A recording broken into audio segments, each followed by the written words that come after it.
Welcome to Solanki education digital.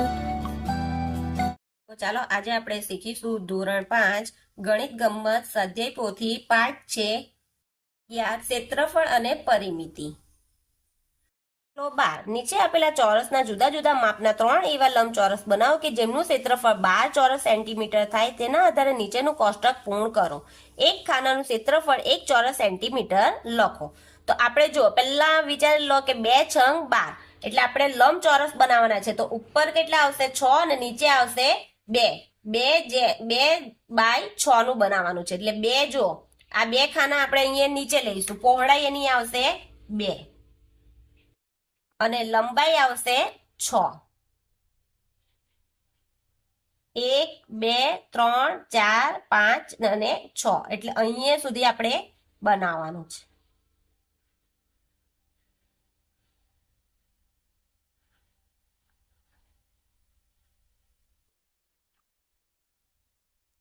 તો આ એક લંબચોરસ બન્યું તો અહીં લખીશું 6 સેન્ટીમીટર 2 સેન્ટીમીટર અને અહીંયા પણ આવશે 6 સેન્ટીમીટર ને અહીંયા આવશે 2 સેન્ટીમીટર. આ એક લંબચોરસ બન્યું. હવે બીજું બનાવીએ.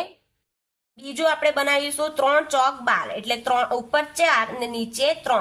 તો જો 1 2 3 4 એટલે અહીંયા લઈશું આપણે 4 ને આ 3 બોક્સ લઈશું 1 2 ને 3 એટલે અહીંયા લઈશું 3.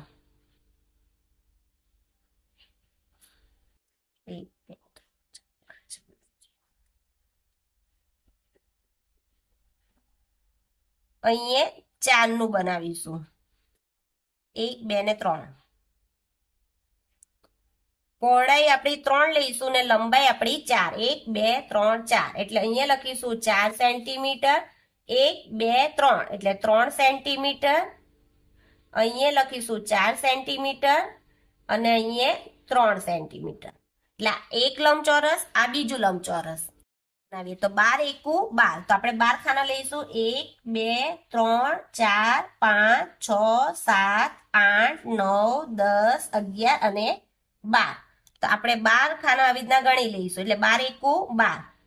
લંબાઈ આપણી આવશે 12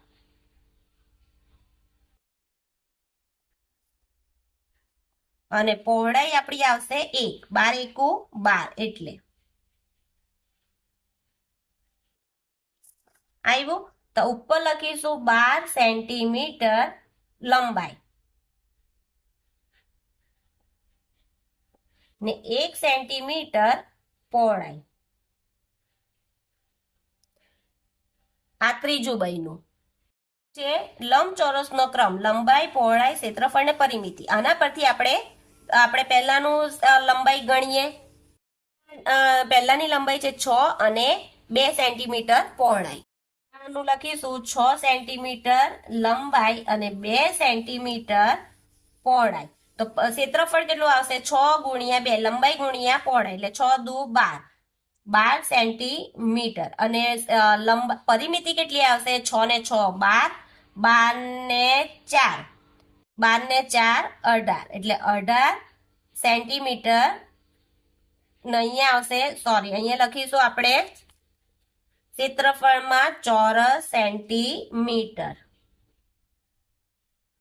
લંબાઈ જોઈએ તો 4 સેન્ટીમીટર લંબાઈ અને 3 સેન્ટીમીટર પહોળાઈ.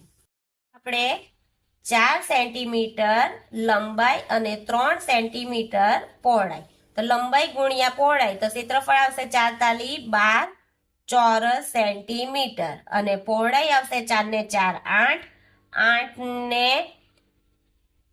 8 ને 3 6 8 ને 6 14 એટલે 14 સેન્ટીમીટર પરિમિતિ. ત્રીજાનું શોધીશું તો 12 સેન્ટીમીટર લંબાઈ ને 1 સેન્ટીમીટર પહોળાઈ. લંબાઈ કેટલી આવશે આપણી 12 સેન્ટીમીટર અને પહોળાઈ આવશે 1 સેન્ટીમીટર. તો ક્ષેત્રફળ કેટલું આવશે 12 ગુણ્યા 1 એટલે 12 એકુ 12 ચોરસ સેન્ટીમીટર ક્ષેત્રફળ અને પહોળાઈ કેટલી આવશે આપણી 12 ને 12 24 ને 2 26 એટલે અહીંયા આવશે 26 સેન્ટીમીટર પરિમિતિ. જો તમને આ વિડીયો ગમે તો મારા વિડીયોને લાઈક કરજો, શેર કરજો, સબસ્ક્રાઇબ કરજો. Thank you.